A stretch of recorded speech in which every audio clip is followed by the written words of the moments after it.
عزیزان گرامی، معزز بہنوں اور بیٹیوں، اس ہفتہ میں ہمیں ایک اپنی مسجد کی سطح پر اور ایک پوری جماعت کی سطح پر دو بڑے بڑے نقصانات اٹھانے پڑے ہیں۔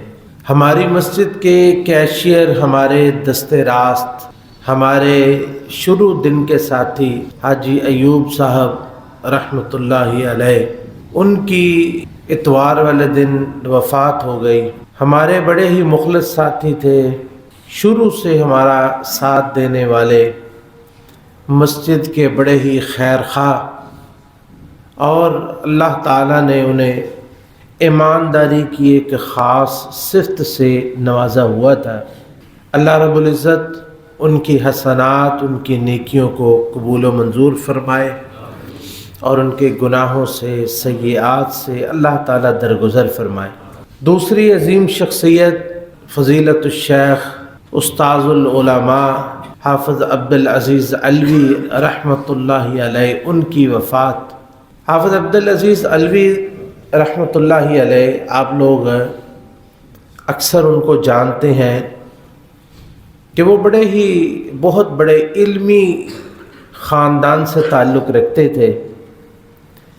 ان کے والد گرامی جو تھے حافظ احمد اللہ صاحب بڈی مالوی، حافظ عبدالعزیز علوی رحمۃ اللہ علیہ، ان کے والد گرامی حافظ احمد اللہ بڈی مالوی، وہ میرے استاد تھے، میرے بھی استاد تھے، بلکہ جب باقاعدہ مدرسے میں پڑھنے سے پہلے ہم چھوٹے تھے، بچپن میں جب ہم نے ناظرہ قرآن کریم مکمل کیا تو والد صاحب نے ہمیں ترجمہ پڑھنے کے لیے بھیج دیا، مجھے بھی اور چھوٹے بھائی سعود صاحب، تو ہم ان کے پاس ترجمہ پڑھنے جاتے تھے۔ پھر اس کے بعد ہم نے ان سے جو ہے وہ اور بھی جب باقاعدہ مدرسے میں داخل ہوئے پڑھتے رہے، صحیح بخاری ہم نے ان سے پڑھی ہے۔ وہ میرے بھی استاد تھے، میرے والد گرامی کے بھی استاد تھے، ان کے والد گرامی۔ تو عبدالعزیز علوی رحمۃ اللہ علیہ ایک وقت میں ایک بڑا ہی ایک خوبصورت سا ایک منظر ہوتا تھا کہ دارالقرآن میں حافظ احمد اللہ صاحب شیخ الحدیث ہوتے تھے، جامعہ سلفیہ میں ان کے بیٹے عبدالعزیز علوی صاحب شیخ الحدیث ہوتے تھے، ملتان میں ایک جامعہ تھا، وہاں پہ عبدالعزیز علوی صاحب کے ایک دوسرے بھائی شیخ الحدیث ہوتے تھے، اور ان کے ایک تیسرے بھائی تھے، وہ ایک اور جامعہ میں شیخ الحدیث ہوتے تھے۔ گویا کہ ایک باپ اور ان کے 3 بیٹے ایک وقت میں شیخ الحدیث ہوا کرتے تھے۔ یہ ایسا عظیم ایک وقت تھا۔ بہرحال اس کے بعد وہ حافظ صاحب کی وفات کے بعد ان کے بھائی پڑھاتے رہے، کچھ فوت بھی ہو گئے، کچھ ابھی بھی پڑھا رہے، لیکن اس خاندان کے دین کے لیے بڑی ہی خدمات ہیں، اور اللہ تعالیٰ نے یہ والد صاحب کو بڑے بے تکلف دوست تھے، اور والد صاحب ہمارے جو تھے نا حافظ داؤد رحمۃ اللہ علیہ، ان کی ایک بڑی اچھی عادت ہوتی تھی کہ وہ لوگوں سے، یعنی صرف ایک تو ان کا تعلق بہت سارے لوگوں سے صرف دین کا تعلق ہوتا تھا، اور یہ لوگوں کے ساتھ نا صرف گھر سے نکلتے تھے، چلو بھائی کسی بیٹے کو لیا، کسی ہمارے بھائی کو لیا، چلو بھی فلاں آدمی کو ملنے چلے، بعد میں اللہ نے گاڑی دے دی تو ہمیں باقی بچوں کو بھی ساتھ لے جاتے۔ تو اکثر حافظ عبدالعزیز علوی رحمۃ اللہ علیہ ان سے ملنے جامعہ سلفیہ جاتے، ان کے گھر جاتے، ان سے چائے پیتے، گپ شپ کرتے، کیونکہ ہم عمر تھے اور بچپن کے یوں سمجھے کہ دوست تھے۔ اللہ تعالیٰ ان کی حسنات کو قبول و منظور فرمائے، سب کی حسنات کو قبول و منظور فرمائے۔ تو اس سلسلے میں بات یہ ہے کہ دیکھیے کہ اس دنیا سے چلے سب نے جانا ہے، سب نے جانا ہے۔ یہ دنیا صرف عمل کے لیے ہم اس دنیا میں آئے ہیں، کہ جیسے یہ مزدوری کا ہمارا وقت ہے، اور اس کے بعد ہم نے باقی جو لامتناہی زندگی ہے وہ جو ہے وہ اجر کے لیے ہے، کہ آپ نے اچھا عمل کیا ہے تو اچھا اجر، اور برا عمل کیا ہے تو پھر اس کی سزا۔ یہ معمولی سی زندگی، یہ مزدوری کا وقت ہے، یہ مزدوری کا وقت ہے، معمولی سا وقت۔ تو اس میں اللہ تعالیٰ جس کو توفیق عطا فرمائے، اچھے اعمال کر لے، نیکیاں کر لے، لیکن یہ بات یاد رکھیں کہ نیکی کرنا بھی نا یہ دو قسم کی ہوتی ہے، دو قسم کی نیکی ہوتی ہے۔ ایک نیکی وہ ہوتی ہے جو انسان کی اپنی ذات کی حد تک ہوتی ہے۔ مثلا کوئی نماز پڑھتا ہے تو وہ اپنے لیے پڑھتا ہے، روزہ رکھتا ہے اپنے لیے روزہ رکھتا ہے، اعتکاف کرتا ہے اپنے لیے کرتا ہے، ذکر کرتا ہے تو اپنے لیے کرتا ہے۔ لیکن کچھ نیکیاں ایسی ہوتی ہیں جس کا فائدہ لوگوں کو ہوتا ہے، جو متعدی ہوتی ہے۔ مثلا زکوٰۃ ہے، اس کا فائدہ لوگوں کو ہوتا ہے، صدقات ہے، لوگوں کو فائدہ ہوتا ہے، بہت ساری نیکیاں، وہ انشاءاللہ ہم تفصیل کے ساتھ جو ہے وہ ان کا ذکر کرنے کی کوشش کریں گے آئندہ خطبات میں، آج تو شاید یہ ممکن نہ ہو سکے۔ تو نیکیاں جو انسان کی ہے نا، یہ دو طرح کی ہے، یعنی ایک وہ جو اس کی ذاتی نیکیاں ہیں اور دوسری جو متعدی ہیں۔ اور ان میں سے افضل کون سی ہیں؟ تو افضل نیکیاں وہ ہیں جس کا نفع زیادہ ہو، جس کا فائدہ زیادہ ہو۔ جو انسان کی ذاتی نیکیاں ہیں اس کا فائدہ اس کی ذات کو ہے، اور جو متعدی نیکیاں ہیں اس کا فائدہ دوسرے لوگوں کو ہوتا ہے۔ اس لیے ہمیں کوشش کرنی چاہیے، یعنی یہ دو شخصیات جو ہمارے سامنے اس ہفتے میں گئی ہیں، ان کو مد نظر رکھتے ہوئے، ان کو سامنے رکھتے ہوئے خاص طور پر ہمیں یہ بات سامنے رکھنی چاہیے، اس بات کا دھیان رکھنا چاہیے اور اس بات کو اپنا مطمع نظر بنانا چاہیے کہ نیکیاں ہمیں ذاتی بھی کرنی چاہیے اور وہ بھی جو متعدی ہوتی ہیں، جن کا فائدہ دوسرے لوگوں کو ہوتا ہے، ان نیکیوں کا خصوصی طور پر اہتمام کرنا چاہیے، کیونکہ ان کا فائدہ جو ہے جو ایک تو اپنے اعتبار سے ہوتا ہے، دوسروں کے اعتبار سے بھی ہوتا ہے۔ اور یہ اتنا افضل ہے کہ جس طرح نبی کریم صلی اللہ علیہ وسلم نے فرمایا کہ فضل العالم علی العابد کفضل القمر علی سائر الکواکب، کہ عالم کی فضیلت جو ہے وہ عابد پر، یعنی ایک عالم ہے اور اس کی فضیلت عابد پر، یعنی عالم کون ہے؟ جو دین سیکھتا ہے اور پھر لوگوں کو سکھاتا ہے، خود بھی نیک عمل کرتا ہے اور لوگوں کو بھی نیک عمل کی ترغیب دلاتا ہے اور لوگوں کی رہنمائی کرتا ہے، لوگوں کو ہدایت کی طرف بلاتا ہے۔ تو اس میں اور عابد جو ہر وقت اللہ کی عبادت میں مصروف رہتا ہے، ان دونوں میں اتنا فرق ہے، جس طرح رسول اللہ صلی اللہ علیہ وسلم نے فرمایا جس طرح چاند میں اور ستاروں میں فرق ہے، کہ چاند ایک ہے اور ستارے لاکھوں کروڑوں ہیں، تو ستارے ٹمٹماتے ہیں اور چاند جو ہے اس کی روشنی پوری دنیا کو پہنچتی ہے۔ اور دوسری آپ نے جو مثال دی اس میں ہم نے فرمایا کفضلی علی ادناکم، عالم کی فضیلت عابد پر اس طرح ہے جس طرح میں محمد کریم صلی اللہ علیہ وسلم کی فضیلت کسی ادنا سے امتی پر ہے، کسی ادنا سے امتی پر ہے، یعنی امتی جو ہے وہ بھی جنت میں جائے گا، لیکن رسول اللہ صلی اللہ علیہ وسلم کا جو مقام ہے اور اس کے درمیان کتنا فرق ہے۔ اس لیے جو نیکی لوگوں تک پہنچتی ہے اس میں اور جو نیکی ذاتی ہوتی ہے اس میں اس قدر فرق ہوتا ہے، کیونکہ انبیاء کرام جو ہے یہ لوگوں کی عبادت کے، لوگوں کو دعوت دینے کے لیے آتے ہیں، صرف اپنی عبادت کے لیے نہیں آتے۔ انبیاء کا مقصد ہی یہ ہوتا ہے کہ یخرجہم من الظلمات الی النور، کہ لوگوں کو اندھیروں سے نکال کے روشنی کی طرف لے کے آتے ہیں۔ اور یہ انبیاء کرام آپ دیکھیں کہ صرف یہی نہیں، انبیاء کرام صرف یہی نہیں کہ لوگوں کو رہنمائی ہی کرتے تھے، بلکہ دنیا کے جتنے بھی معاملات ہوتے تھے ان معاملات میں نیکی کے کاموں میں، اچھے کاموں میں ان کے ساتھ تعاون کرتے، جیسا کہ اللہ تعالیٰ نے حضرت موسیٰ علیہ السلام کا ذکر فرمایا۔ موسیٰ علیہ السلام ابھی ان کو نبوت نہیں ملی تھی، تو اللہ نے ذکر فرمایا کہ وہاں سے بھاگے مدین پہنچے، تو مدین میں دیکھا کہ ایک کنواں ہے، وہاں لوگ پانی اپنے بکریوں کو پلا رہے ہیں، تو انہوں نے دیکھا کہ وَوَجَدَ مِن دُونِهِمْ امْرَأَتَيْنِ تَذُودَانِ، کہ دو عورتیں ہیں بڑی حیادار پاک باز قسم کی، وہ اپنی بکریوں کو روک کے ایک سائڈ پہ کھڑی ہیں اور لوگ باقی اپنی بکریوں کو پانی پلا رہے ہیں. تو انہوں نے ان سے جا کے پوچھا کہ تمہیں کیا معاملہ ہے کہ تم اپنی بکریوں کو پانی کیوں نہیں پلا رہی؟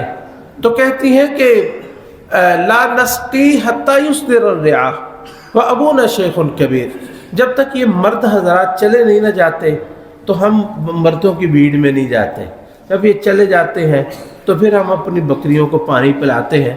اور وجہ یہ ہے کہ ہمارے جو والد گرامی ہیں وہ ابونا شیخ کبیر، وہ بوڑھے ہیں، وہ جو ہے وہ یہ کام نہیں کر سکتے. تو انہوں نے کیا کیا؟ فسقا لہما، تو کہنے لگے کوئی بات نہیں، میں بکریوں کو پانی پلا دیتا ہوں.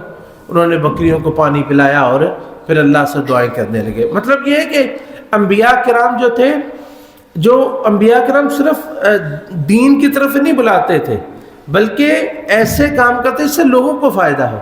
حضرت یوسف علیہ السلام کا اللہ رب العزت نے ذکر فرمایا کہ یوسف علیہ السلام جس وقت جیل سے نکلے تو انہوں نے جو ہے وہ خواب کی تعبیر بتلائی. وہ ایک بہت ہی جو ہے وہ ایک آزمائش کا وقت تھا جو ان پہ آنے والا تھا، جو اللہ رب العزت نے ان کو خبردار کر دیا. اگر وہ وہاں پہ یوسف علیہ السلام کی تدبیر نہ ہوتی تو وہ شاید یہ مصر کے بڑے سانحات میں سے ایک سانحہ ہوتا، اور شاید مصر کے لوگوں میں سے چند ہی لوگ جو ہے وہ بچ پاتے ہیں، بہت سارے شاید لوگوں کی اکثریت ہلاک ہی ہو جاتی. تو یوسف علیہ السلام جس وقت انہوں نے یہ صورتحال دیکھی اور ان کے دربار میں آئے تو فرمانے لگے کہ اجعلنی علی خزائن الارض، کہ مجھے آپ نا یہ جو خزانہ ہے نا یا جو مال ہے اس پر مجھے آپ مقرر کر دیں، اس کا معاملہ جو ہے وہ میں درست کروں گا. یعنی مقصد کیا تھا؟ کیا ان کو یعنی عہدے کی لالچ تھی؟ کیا ان کو جو ہے وہ حرص و تمنا تھی تاکہ میں بڑا بن جاؤں؟ نہیں، صرف اور صرف یہ تھا کہ لوگوں کو فائدہ ہو.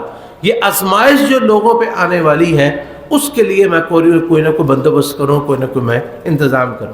اور اس طرح ہمارے نبی کریم صلی اللہ علیہ وسلم جس وقت آپ پر پہلی وحی نازل ہوتی ہے اور آپ پریشان ہو کے حضرت خدیجہ رضی اللہ تعالیٰ عنہ کے پاس جاتے، وہی آپ کی بیوی تھی ام المؤمنین رضی اللہ تعالیٰ عنہ، ان کے پاس جاتے ہیں اور پریشان ہوتے ہیں تو وہ پوچھتی ہیں کہ کیا معاملہ ہے. فرماتے ہیں کہ مجھے اپنی جان کا خطرہ جو ہے وہ محسوس ہو رہا ہے، مجھے لگتا ہے مجھے کوئی مار نہ دے، مجھے کوئی نقصان نہ دے دے. تو آپ کے الفاظ سنیں ذرا. فرماتی ہیں ام المؤمنین خدیجہ رضی اللہ تعالیٰ عنہ، کلا واللہ لا یخزیک اللہ ابدا، کہ ایسا ہرگز نہیں ہو سکتا، اللہ کی قسم ہے اللہ آپ کو کبھی بھی رسوا نہیں کرے گا. وجہ یہ کہ انک لتصل الرحم، آپ صلہ رحمی کرنے والے ہیں. اور دوسری بات وتحمل الکلہ، آپ کمزوروں کے بوجھ اٹھانے والے ہیں. وتکسب المعدوم، جس کے بعد کچھ نہیں ہوتا آپ اپنے ہاتھوں سے کمائی کر کے اس کو دیتے ہیں. فتقری الضیف، گھر میں کوئی مہمان آ جائے آپ اس کے مہمان نوازی کرتے ہیں. وتعین علی نوائب الحق، اور جہاں حق اور باطل کا مارکا ہوتا ہے آپ حق والے کے ساتھ کھڑے ہو جاتے ہیں. یہ 5 صفات نبی کریم صلی اللہ علیہ وسلم کی حضرت خدیجہ رضی اللہ تعالیٰ عنہ نے ذکر فرمائی. اور یہ پانچوں صفات جو ہیں یہ لوگوں سے متعلق ہے، یہ ذاتی عبادت کے ساتھ متعلق نہیں ہے بلکہ یہ ایسی عبادات ہے اور ایسی نیکی جن کا تعلق لوگوں کے ساتھ ہے. مثلا سب سے پہلے تصل الرحم، صلہ رحمی کرنا لوگوں کے ساتھ، رشتہ داروں کے ساتھ. تحمل الکل، آپ لوگوں کے بوجھ اٹھاتے ہیں. وتکسب المعدوم، جس کے بعد کچھ نہیں آپ اس کو کما کے دیتے ہیں. وتقری الضیف، آپ مہمان نوازی کرتے ہیں. وتعین علی نوائب الحق، آپ حق پہ آنے والی مصیبتوں پہ لوگوں کا ساتھ دیتے ہیں. ان 5 چیزوں کا تعلق جو ہے وہ لوگوں کے فائدوں کے ساتھ ہے، لوگوں کے ساتھ ہے. اسی طرح حضرت ابو بکر صدیق رضی اللہ تعالیٰ عنہ، جس وقت آپ تنگ آ گئے اہل مکہ سے کہ اہل مکہ آپ کو عبادت نہیں کرنے دیتے، آپ نے فرمایا میں مکہ ہی چھوڑ جاتا ہوں. وہاں سے نکلے، راستے میں ایک شخص تھا، ان کا بڑا رئیس تھا، سردار تھا، وہ بھی مشرک ہی، لیکن اس کے اندر کچھ اچھی صفات تھی. ابن دغنہ، اس کو ابن دغنہ کے نام سے معروف تھا. تو کہنے لگا ابو بکر تم کدھر جا رہے ہو؟ کہنے لگے جی مکہ والے مجھے مکہ میں رہنے نہیں دیتے، مکہ والے مجھے اللہ کی عبادت نہیں کرنے دیتے. فرماتے ابو بکر تیرے جیسا آدمی مکہ چھوڑ دے، یہ بدقسمتی حال ہے مکہ کی، تیرے جیسا آدمی لا یخرج ولا یخرج، نہ تو ان کو کوئی جانے دے نہ ان کو کوئی نکال لے، وہ نکلے تو وہ جانا چاہے تو اس کو جانے نہیں دینا چاہیے، اور کوئی نکالے تو اس کا ہاتھ پکڑ لینا چاہیے کہ ایسے شخص کو جو ہے وہ اپنے شہر سے نکالنا چاہیے۔ کیوں؟ اور اس نے بھی 5 الفاظ بولے، بعین ہی وہی صفات جو اللہ کے رسول علیہ الصلوۃ والسلام کی صفات حضرت خدیجہ رضی اللہ تعالیٰ عنہ ذکر فرمائے۔ تو کیا کہتے ہیں ابن دغنہ؟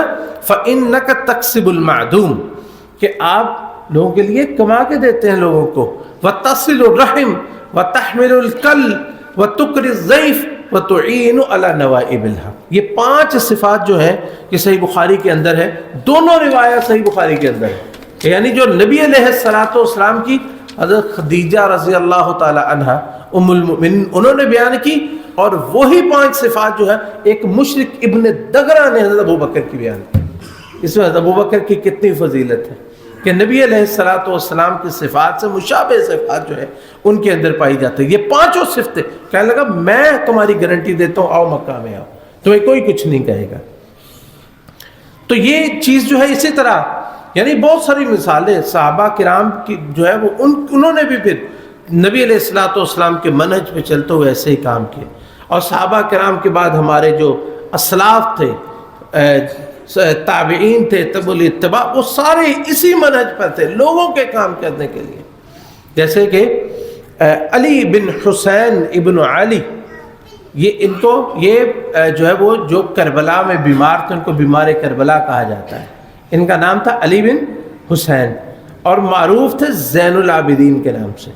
زین العابدین آپ سنتے ہیں نا، زین العابدین، زین العابدین یہ ان کا نام نہیں تھا، ان کا لقب تھا، یعنی اتنے زیادہ عبادت گزار سے کہتے ہیں یہ عبادت گزار جو ہے یہ ان کے پھول ہے، ان کا تمغہ ہے، اتنی اللہ نے نیکی کی ان کو توفیق عطا فرمائی تھی۔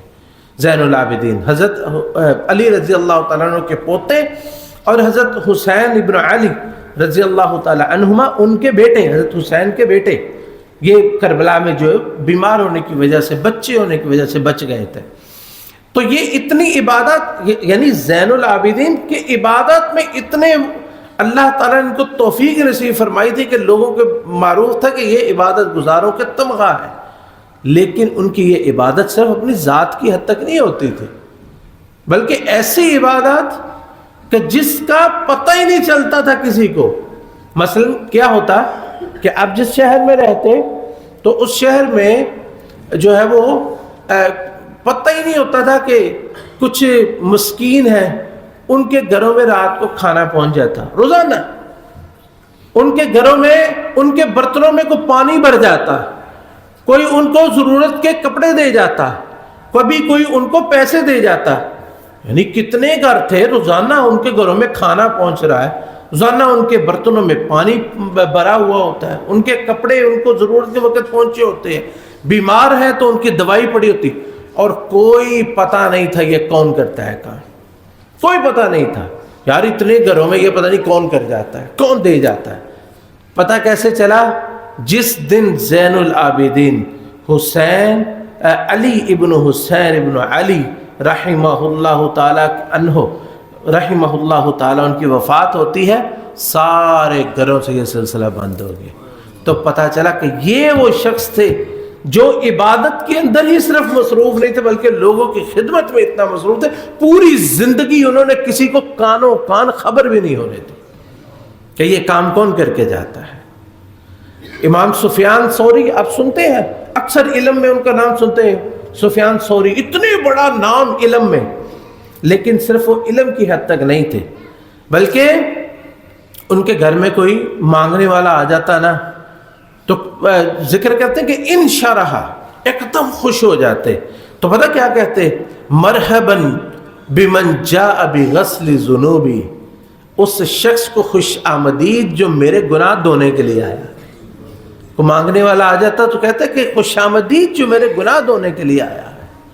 اور اس طرح فضیل ابن عیاض قاضی تھے اور بہت بڑے عالم بھی تھے، بہت بڑے عابد بھی تھے، اور فرماتے ہیں کہ ان کے کوئی مانگنے والا آ جاتا نا تو پتہ کیا کہتے ہیں؟ نعم السائلون، یہ مانگنے والے کتنے اچھے ہیں، یہ مانگنے والے کتنے اچھے ہیں. یحملون ازوادنا الی الآخرۃ بغیر اجرہ، ہمارا سامان دنیا سے لے کے آخرت تک لے کے جاتے اور ہم سے اجرت بھی کوئی بھی نہیں مانگتا. بغیر اجرت کے ہماری نیکیاں، ہمارا سامان اٹھا کے لے کے جاتے ہیں، حتیٰ یضعوها فی المیزان، یہاں تک کہ میزان میں ترازو میں جا کے رکھ دیتے ہیں. یعنی ہمارا سامان ہم نے نیکیوں کے لے جانا ہے، اپنی نیکیاں ہم نے اٹھانی ہے نا، ہم ذمہ دار ہیں اپنی نیکیوں کے. لیکن یہ مانگنے والے کتنے اچھے ہیں کہ ہمارا سامان اٹھاتے اور میزان میں جا کے بغیر اجرت کے رکھ دیتے ہیں. تو میرے بھائیوں، بات یہ ہے کہ مختصر کہ انسان جو ہے، جو نیکی ذاتی وہ بھی کرنی چاہیے، لیکن جس سے لوگوں کا فائدہ ہوتا ہے نا، وہ نیکیاں بہت ضروری ہیں. اور یہی شخص جو ہے وہ نقصان سے بچنے والا ہے. اللہ رب العزت نے، دیکھیں سورۃ عصر، اس کی تفسیر ہم انشاءاللہ کسی دن نہ الگ سے ذکر کریں گے کہ سورۃ عصر میں اللہ رب العزت مختصر ترین صورتوں، والعصر، اللہ تعالیٰ فرماتے ہیں مجھے زمانے کی قسم ہے، ان انسان لفی خسر، سارے انسان گھاٹے میں ہیں، سارے انسان گھاٹے میں ہیں. اس سے بڑا گھاٹا کیا کہ جو لمحہ وہ گزار رہا ہے اس کا کم ہو رہا ہے. یہ گھاٹا ہی ہے نا کہ اس کی عمر گھٹ رہی ہے، موت کے وہ قریب ہو رہا ہے، یہ گھاٹا ہی ہے. اور بھی گھاٹا یعنی کہ کس طرح کہ وہ نقصان اٹھا رہا، فائدہ نہیں اٹھا رہا اپنے وقت سے. الا الذین آمنوا وعملوا الصالحات، مگر وہ لوگ جن میں 4 صفتیں ہیں. نمبر 1 آمنوا، وہ ایمان لائے، وعملوا الصالحات، انہوں نے نیک اعمال کیے، وتواصوا بالحق وتواصوا بالصبر، وہ ایک دوسرے کو حق کی اور صبر کی وصیت کرتے. یہ 4 صفتیں جس کے اندر ہے وہ گھاٹے میں نہیں ہے. کون کون سے 4 صفتیں؟ الا الذین آمنوا وعملوا الصالحات اور وتواصوا بالحق، وہ حق کی نصیحت کرتے ہیں ایک دوسرے کو اور صبر کی نصیحت کرتے ہیں، وصیت کرتے ہیں. اچھا، اس میں دیکھیں 4 صفات ہیں. 2 صفات کا تعلق انسان کی اپنی ذات کے ساتھ ہے. کون سی؟ ایمان اور عمل صالح. لیکن 2 کا تعلق لوگوں کے ساتھ ہے کہ لوگوں کو حق بات کی وصیت کرتے ہیں اور لوگوں کو نیکی صبر کی وصیت کرتے ہیں. یعنی وہی شخص کامیاب ہے، وہی شخص گھاٹے سے بچا ہوا ہے جو لوگوں کو نیکی کی نصیحت کرے اور لوگوں کو برائی سے بچائے. تو یہ فائدہ جو ہے یہ لوگوں تک جاتا ہے، یہ فائدہ جو ہے لوگوں تک. اس لیے نبی علیہ الصلوۃ والسلام نے فرمایا، حضرت جابر ابن عبداللہ رضی اللہ تعالی عنہما روایت کرتے ہیں کہ نبی کریم صلی اللہ علیہ وسلم نے ارشاد فرمایا کہ المؤمن یألف فیؤلف، مومن جو ہے نا وہ سڑیل مزاج نہیں ہوتا، محبت کرنے والا ہوتا ہے اور لوگ پھر اس سے بھی محبت کرتے ہیں. یألف ویؤلف، جو لوگوں کے کام ہی نہ آئے اس سے کوئی محبت کرتا ہے؟ وہ جتنی بھی نیکی اس کی ہو اس سے کوئی محبت نہیں کرتا. یعنی کہ انسان جتنی بھی عبادات، تہجد گزار، سارا کچھ ہو، لیکن لوگوں کے سامنے تو چھڑے مارے ہیں، لوگ آئے تو اس کی ایسی کی تیسی پھیر دے، بچے بوڑھے چھوٹے بڑے، گھر والے باہر والے سارے، جس سے پریشان ہو نہیں. المؤمن یألف ویؤلف، مومن جو ہے وہ پیار کرنے والا اور پیار اس سے کیا جاتا ہے. اچھا اب دیکھیں، ویسے یہ بڑی ایک اچھی صفت ہے. بعض لوگ ہیں نا، آپ ان کے پاس بیٹھیں، مثلا آپ نماز پڑھنے کے لیے آئے ہیں تو آپ آ کے اپنی جگہ پہ بیٹھ گئے. بعض لوگ ہوتے ہیں آپ ان کے پاس بیٹھے نا، وہ ساتھ ہی جناب تھوڑا سا سمٹ جائیں گے، تھوڑا سا سمٹ جائیں گے، بیٹھے بیٹھے بیٹھے ماشاء اللہ بیٹھے. اچھا، اس سے کیا ہوا؟ آپ کو اپنے دل میں ایک محبت اس محسوس ہوئی، ایک اپنے آپ کو پروٹوکول محسوس ہوا، یار اس نے، یعنی کہ حالانکہ جگہ اتنی بہت پڑی ہے لیکن وہ کیا ہوا، آپ بیٹھے تھے ساتھ تھوڑا سا سمٹ کے اس نے آپ کی عزت کی، اکرام کی. اتنی میں ہی جو ہے وہ اپنا آپ دکھا دیتا ہے جو بھی شخص جس کے اندر جو ہوتا ہے. اور بعض ہوتے ہیں اب اس کے پاس بیٹھے اور تھوڑا سا جو ہے وہ چوڑا ہو جائے گا، لیکن اس سے کوئی نقصان ہونے والا نہیں، لیکن یہ پتہ چل جاتا ہے کہ یہ شخص جو ہے یہ کیسا ہے. تو المؤمن یألف ویؤلف، مومن جو ہے محبت کرنے والا ہے اور اس سے محبت کی جاتی ہے. ولا خیر فی من لا یألف ولا یؤلف، اور جو محبت کرتا نہیں ہے اور لوگ اس سے محبت نہیں کرتے نا، اس میں کوئی خیر ہے نہیں ہے. وخیر الناس انفعهم للناس، آپ نے فرمایا کہ لوگوں میں بہترین انسان وہ ہے جو لوگوں کے لیے سب سے زیادہ بہترین ہو، لوگوں کو سب سے زیادہ فائدہ مند ہو۔